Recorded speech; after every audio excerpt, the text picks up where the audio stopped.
Hello. Oh, hello, hello.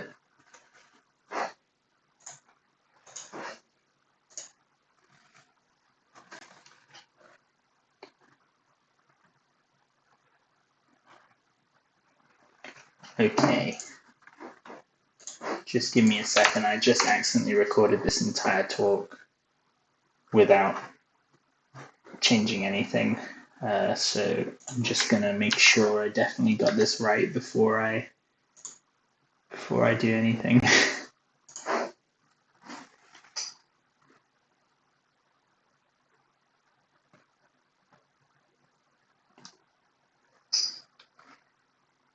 Hello.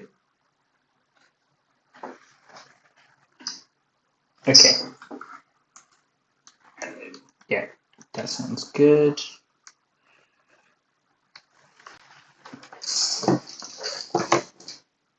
Perhaps I should have recorded it after all. Anyway, I think we're good here. Let's get started. So, hello, everybody, and welcome to Working with Reddit Data. My name is Joseph Allen. I am previously a front-end developer, data scientist, and research associate at the University of Manchester. And this is just a little reboot of a social media data talk that I did years ago that was about Twitter data. Just a quick warning, we're about to scrape data from the internet.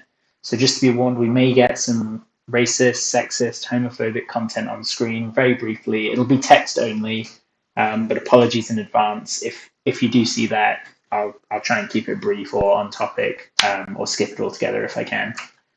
So over this talk, we're going to cover why social media data is useful and the problems with it. We're going to discuss Twitter and Reddit as useful sources of data for social scientists, and we'll introduce the basics of text preprocessing and sentiment analysis. Then we'll finish up with a demo on how to scrape data using Python and how to perform analysis of that collected data in both Python and Excel. So to start with, let's talk about why social media data is a useful source for anyone. When we analyze an individual, we usually reduce them to a set of facts at the time of data collection. We might find out their age, birthday, salary, and some qualitative views they have, such as voting preference and a reason for who they vote for. They may be living in one city, but just on the cusp of moving to another city or a country entirely in a few months. That data would then potentially be out of date, and that's a whole sentiment that's completely lost when we do that kind of interview. So how can we be a bit more accurate than this? Well, one answer, and the academic answer, of course, is a well-defined survey. We can ask a rigorous set of questions and allow the user to be as open or closed as we deem relevant for this topic. We could perform a longitudinal survey, asking the same questions or related questions over a longer period of time. But just by doing that, some people won't commit to those longer periods, and some will say they will and then just not return for the later stages. The larger our sample size, the larger our time and cost budget needs to be for running this kind of survey. And we also add an inherent bias, just the kind of person that's looking out for these surveys or willing to do a survey or can do the survey, just adds a bias to the kind of response we're going to get. And because we control the survey, we can get views on whatever topic we want. We can ask very specific questions, but that also comes with the problem that sort of one-on-one level interview may mean people hold back more controversial opinions. So it's possible those users won't express true feelings. We can summarize that as follows. So for academic surveys, they're a great choice if you have the budget, if you want very controlled and intense data on a very, very individual and preferred topic. But what I'd actually prefer, instead of getting that one-off burst of high-quality data, I prefer these more flexible data sets. In a perfect world, I would want to know everything someone thinks about a certain topic and how that develops over time. And again, in a perfect world, I would want to know that for a huge population in a form that I can very easily process. So even if the data was low quality or completely random, I could probably find some higher quality users or very specific chat about the topics that I want. And so, as I said, surveys were great, but I love social media data for the reasons that I just said. We can get samples from millions of users. It's effectively free versus the compensation required for those surveys, but that's a complicated topic that's sort of still evolving at this point. There's still a huge bias. Every single social media data set has its own bias. Reddit and Twitter, for example, are just overwhelmingly filled with American males, for example. So whatever analysis we have will be weighted in that regard. We have no idea who each user is. So they may self-profess, maybe they'll say they're in England, but they're not. They might want to be in England, or they might have lived in England 10 years ago when they set their account up, but that might be out of date or sarcastic or a joke or just optimistic even. Active users have normally posted thousands of times. I wouldn't even describe myself as an active Twitter user, and I think I have 2,000 to 3,000 tweets somehow over the 8 or so years I've been using Twitter. These can range from short or snappy comments to very long threads that are technical and cover something in detail. And finally, some users really love the anonymity of social media, but with that, sometimes we get a bit more authenticity when they speak as well. They might state political opinions that they would never say in public or with their friends or with their family or in very observed settings like an academic survey.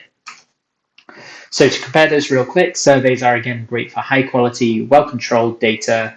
We should probably use these to just get some really strong qualitative information specifically about a topic we're researching. Whereas social media data is great if you're technical enough to get that data, scrape that data, process it in a way, and just find relevant content within it. And this is way better for sort of macro data. We can make comments like 60% of users would rather have a pet dog than a cat, which we couldn't really extrapolate from a 50 people survey, for example.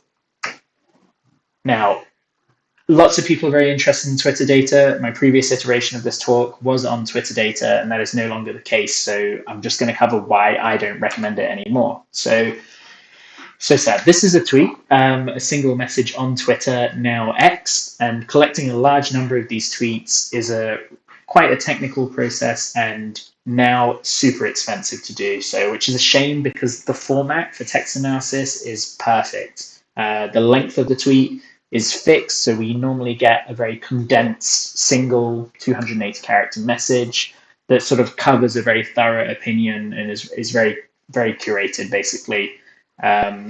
It also isn't in reply to another context a lot of the time. I think about half of tweets are retweets, something like that, but we can explicitly find ones that aren't in response to another message, and so they should stand alone in that regard. This used to be, again, about how Twitter was my favorite data source. Tweets were very accurately time-stamped, sometimes even accurately location-stamped for some users, so we could just do our study only on data we know that was sent from Manchester, England, for example, and they didn't require that outside context, so it was just very good for this kind of analysis. Big disadvantage, it costs so much now. Twitter data was free for academics until about 2 years ago. You could collect 10 million tweets per month on a very niche topic, but now to scrape that same amount in 2025, you would need a budget of $50,000 for your research project per month if you wanted to keep that level of access consistently as well.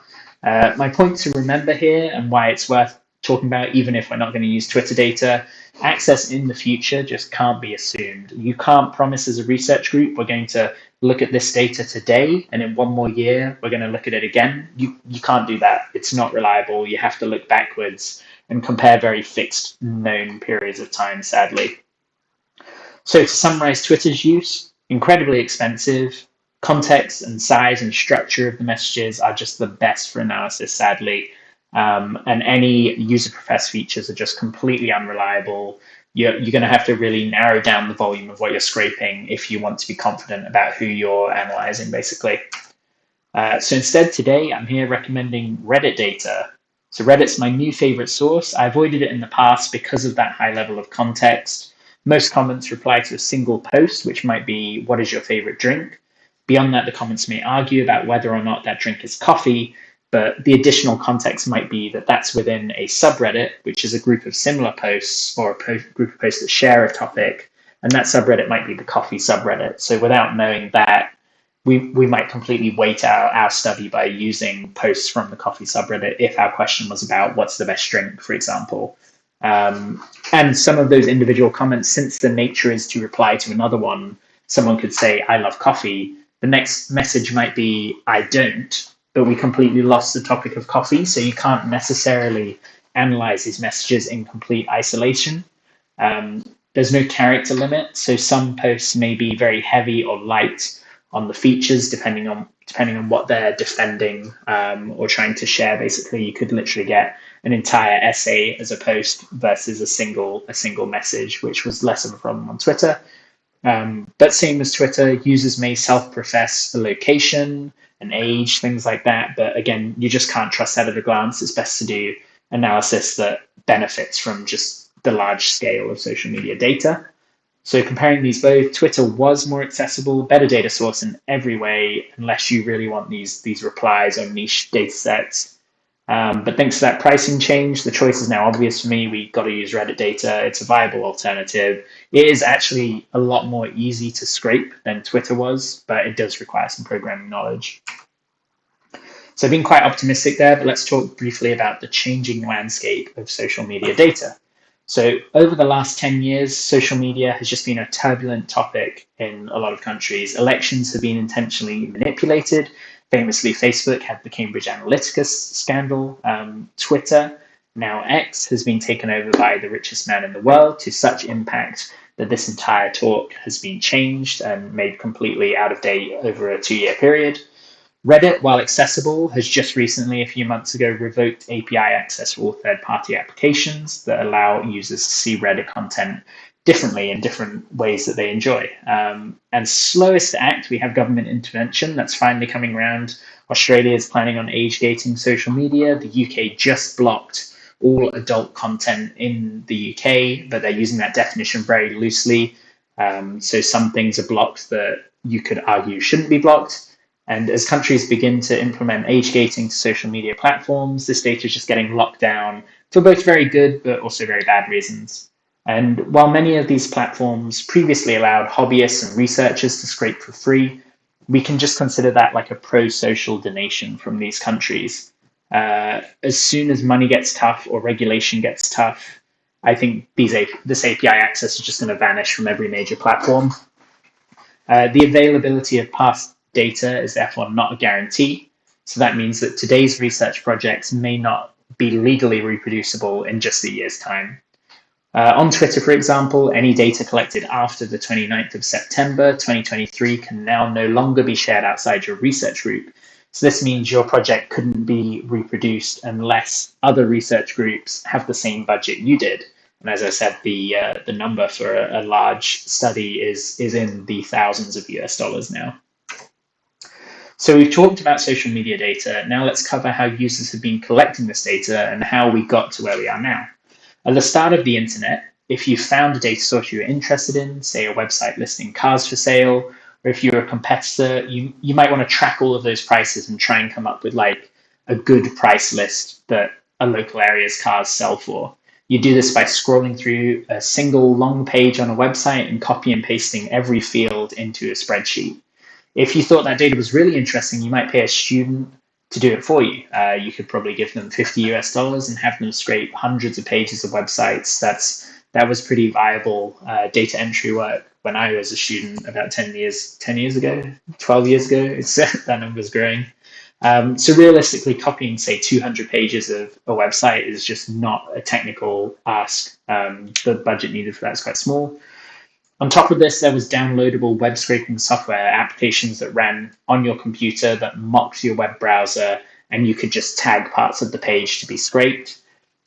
At the time, at the start of all this wasn't explicitly illegal. It's continued to be a moral gray area, arguably even now. Eventually, the way that these websites worked became more complicated. Where the data about products may have been manually written by the website owner, we gradually moved over to other systems. Databases became more prevalent, with information and products stored separate to the website. A website directly accessing this database could cause a security issue where any user could figure out how to make changes to the database. To protect against this malicious change, we added a middle layer to this pattern, and in this middle layer, we could prevent certain destructive requests from ever hitting the database. These are very generically called application plugin interfaces, or APIs. It's a very technical term for something that's quite generic, but basically a service that lets us request data of some form from another service. We don't care how that service does it. We don't care how the database does it, and we try and keep that in like a common language. Some APIs were designed well enough that a user could use the API instead of the website if they wanted to. If you wanted to just get a list of 1,000 projects, you could get it in a form that was ready to be opened immediately in an Excel spreadsheet. In response to this, that API layer began to gain common features to protect against, but also enable that large-scale web scraping. Websites wanted to be scraped by companies like Google, but not by their competitors, for example. The cost of scraping data is relatively small. Getting 1,000 products data information is tiny compared to opening an actual website. But sometimes a malicious scraper would be a bit too greedy. They could try to scrape all product information at once in under 5 seconds with 1,000 separate requests. This could potentially crash the website. It could be the largest traffic that website's ever experienced, or at the very least, it would probably slow it down for other users as it scraped through thousands of URLs. Websites started to counter this by forcing users to create accounts and making this a limitation of the API's use. On top of this, we have a new technique, well, newer, called rate limiting, meaning you can only request a certain amount of data over a certain time period. Say you can see 10 web pages every 10 seconds or something like that. Some businesses didn't mind that data use, and some even realized that users would be willing to pay for access to their data. In some cases, users would also use that existing API to make a new version of the product. For example, a car price comparison website that pulls from multiple local car dealers at once. And some businesses would donate their API access to any hobbyist learning to program, working on a personal project or an academic research group. But some of the users of this data went too far, trying to manipulate elections, as we've discussed before. They may try and underprice another business. And in some cases, these businesses were just forced to close down their APIs entirely for the sake of privacy. For social media data, for example, almost every post directly identifies an end user and therefore could arguably be a breach of a data policy. So this is the stage we're at now. Getting API access is the hardest it has ever been. So what do we have to do now if we want to legally scrape a social media data source? So I briefly mentioned this before. What is an API? Apologies, this is the most technical part of what we're going to do today. And I have a very explicit demo where you can just ignore whatever an API is and just change a couple of URLs in some code I'll share later, and you'll get access to this data just for Reddit. But the summary is this: you ask for data, you don't care how you get that data, and you use a common language between yourself and the data provider. That's normally a HTTP request. Again, you don't need to know what that is, but you can look it up if you'd like to. This is how the entire internet works. Every time you log into a page, load a page, upload a photo, do almost anything on the web, you're sending a HTTP request to an API. You could think of things this way. We have that website API database. The metaphor I normally use is a restaurant, a waiter, and a kitchen or a chef. So the website is the part of the business that you as a customer interact with. You sit in the front at a nice table. Everything's made easy for you. It's supposed to be comfortable. You don't care how the food is cooked or how technical the website is. You just enjoy the results of seeing that website or eating the food. The waiter is then your API. They're your connection to the backend, to the kitchen.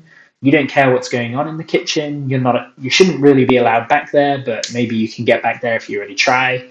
The waiter gives you extra services. They fill up your water. They let you know the menu. They give you any special deals, things like that. And then the kitchen is that database. It could be really clean and robust. It could be a total mess, but you don't care because you're just the customer sat in the front enjoying the website/restaurant. Without the waiter, you might have to walk back to the kitchen. You might have to speak a different language to talk to the chef.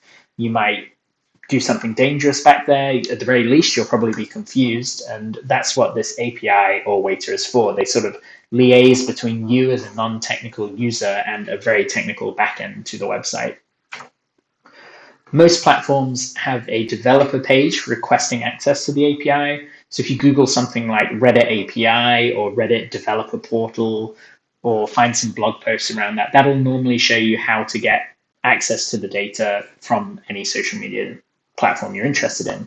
On some platforms, getting access, as I said, has been totally locked down. You might need to show a website that describes what your project is. You might need something that proves your status as a researcher or an employee that needs access to data. You may need a project brief that's well written. You may need a privacy policy hosted somewhere. But a big advantage, and why we're talking about Reddit today, is you don't need any of that, whereas you do need that for Instagram, Facebook, Twitter at the moment. You can realistically get access to an API if you already have a Reddit profile in probably under 30 seconds. If you don't, probably in 5 to 10 minutes. Another technical comment, after we go through this process, you'll be given what's called an API key. An API key is normally made of two separate parts, a public value and a secret value. And these are just two strings. They'll just be a string of, letters and numbers normally. This is how the API knows who you are and authenticates you.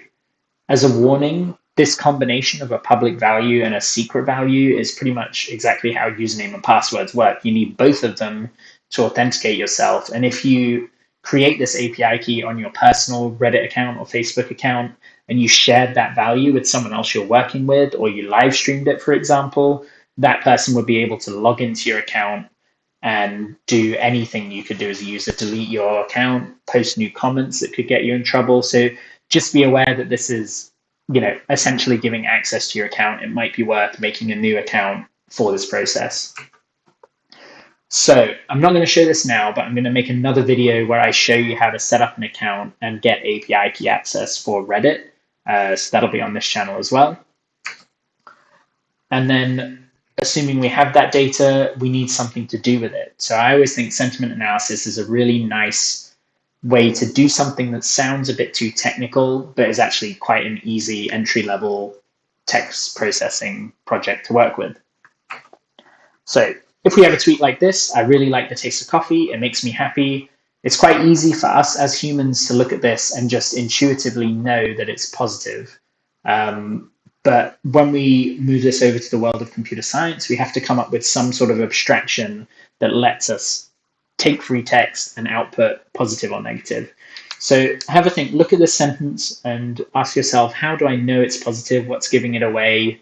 I've given a clue by underlining words. How do you know the topic is coffee? Can you think of a way to sort of extract that, something naive? Maybe you know that nouns in sentences sometimes have a capital letter, for example. And yeah, for me, I see that certain words in this sentence just imply sentiment. Most words don't have anything to do with sentiment, but some do.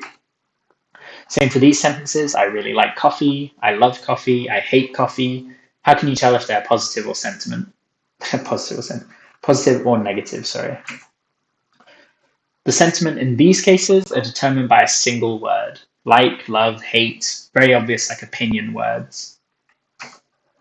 If we break this down a little bit more, we can start to build up what's called a lexicon, a collection of words and associated meanings. And in this case, that meaning can just be a simple sentiment score, maybe +1 for positive, -1 for negative, 0 for a neutral or no score. So if we go through those words one at a time, I doesn't imply anything, that's a pronoun. It just says what I'm saying next is probably my opinion. Really, slightly complicated, adds strength to the following word, right? On its own, really doesn't imply positive or negative. But there is really like, perhaps implies stronger positivity than just the word like on its own. Then we get to like, obviously our positive word. Let's mark it with a +1 sentiment score. Then coffee, our topic, has no score. So for this sentence, we could describe it as just having +1 sentiment or being positive because our sentiment score is greater than 0. And then the same for this one, I hate coffee. Again, I and coffee have neutral sentiment in our lexicon so far, and hate we can mark as -1. So overall here we have total sentiment of -1, less than 0, and hence it's a negative sentiment sentence. Next, we have issues of weighting. Not every positive word is equal. Love perhaps implies a stronger positivity than like.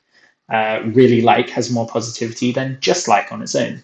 So we could accommodate this in two ways. We could just give them both a +1 score and count that, or we could say that more positive and more negative words have a larger positive and negative value respectively. So here we could say that love gives you a +2 sentiment score, and now the sentence I love coffee actually is more positive than the sentence, I like coffee. And then we could have a combination of a positive and negative word, right? Not every sentence just is positive or just as negative. And again, as text gets bigger, we're more likely to see sort of differing opinions or like an equal argument. We could end up with a score that suggests this sentence is neutral despite them saying they love coffee. The longer the message, the more possibility of those sentimental words to occur as well. So should that mean that a 1,000-word essay with a plus 300 sentiment score is considered more positive than a single sentence that confidently says someone loves coffee?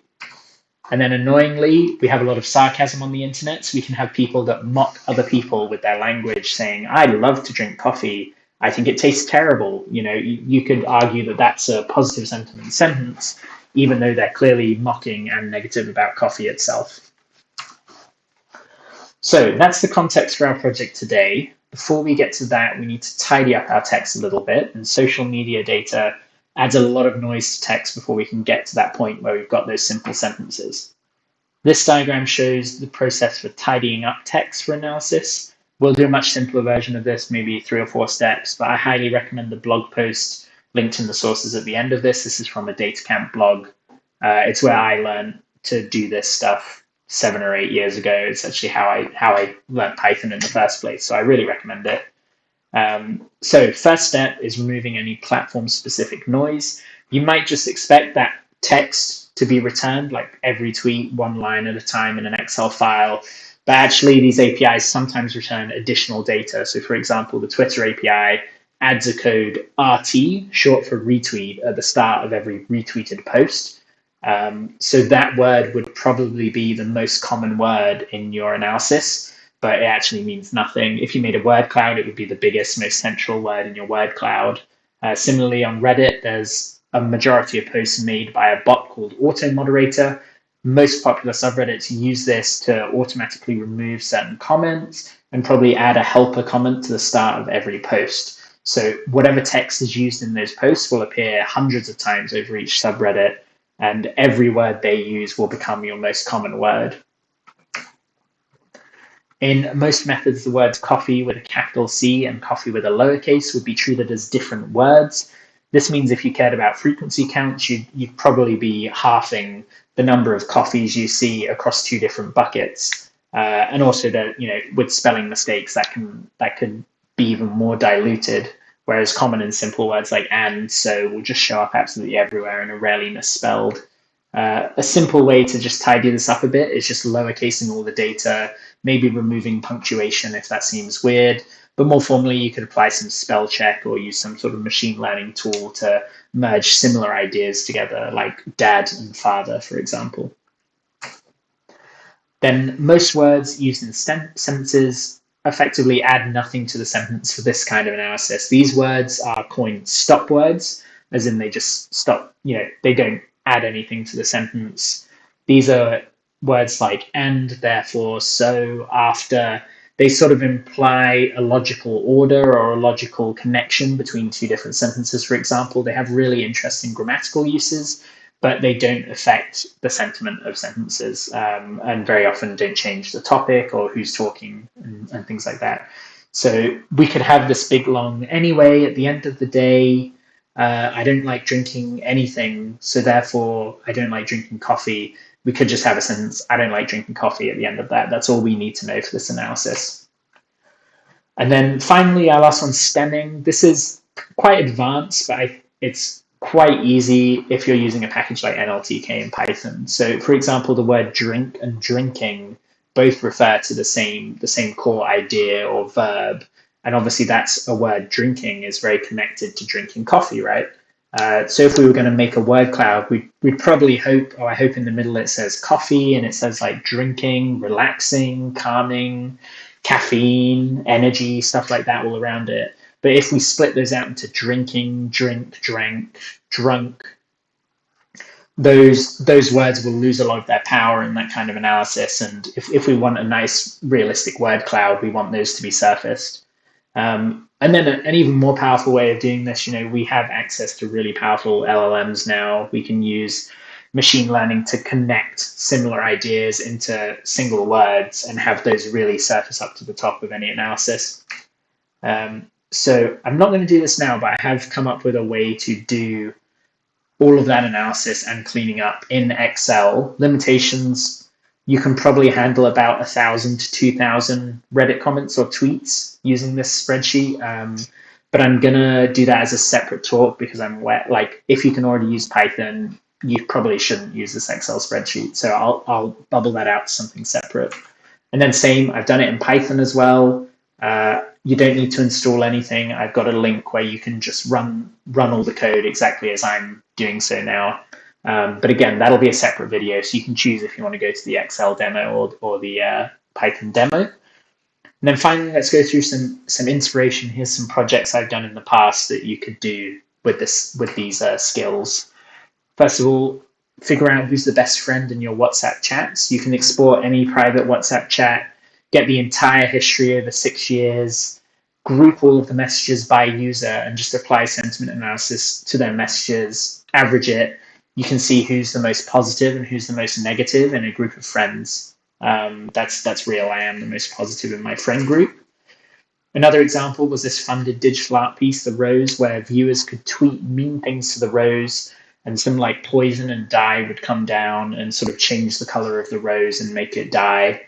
Alternatively, you could send nice messages to the rose. We'd apply that sentiment in real time, and that would just water the rose with nutrient-rich and pure water. And if nobody tweets at all, it would dry up, just like I would do if nobody tweeted me or messaged me on LinkedIn. And to test this, we just put a few American political terms in, and we got a new tweet every 2 or 3 seconds expressing some really high sentiment. An extension of this, topic analysis is a really great thing to add. You know, instead of looking at the word coffee, we start to find all those other terms around it. Like I said, drinking, relaxing, tea, for example, and every one of those topics can sort of lead to its own little mini research project as you figure out like what is connected to this issue, what users are connected to this issue. It's quite a fun and easy thing to do. And it feeds into your analysis. Instead of finding all the posts with coffee, maybe you find all the posts with tea and meditation or something. I'm not sure. And then the thing I always recommend, goes perfectly with sentiment analysis, is word clouds. This is one generated, I think, from positive sentiment messages about tourism in Ghana. So if you really look into it, I can see like jollof, I can see chocolate, I can see all sorts of stuff in there. So yeah, you get so much out of this. It's really punchy. You can post it on Twitter or something, and I just think they're so interesting. And you can really stylize them with the colors of the Ghana flag, for example. And the final recommendation, go learn Python. This is the link to the tutorial that I used to learn Python 7 or 8 years ago. You've got to start somewhere. It's difficult, but it's pretty rewarding quite quickly if you have a good project idea. And that's it, question and answers. This is the second time I've recorded it, so no one's watching the Q&A now. But yeah, thanks for watching. I hope this worked. I don't think I can do it again. But yeah, and I have sources at the end, all these different links. Again, it's all in the description below this video, so you can go find them. I recommend you have a look at them. Anyway, thanks for watching. I hope that worked. I'll be mad if it didn't the second time. Okay, bye-bye.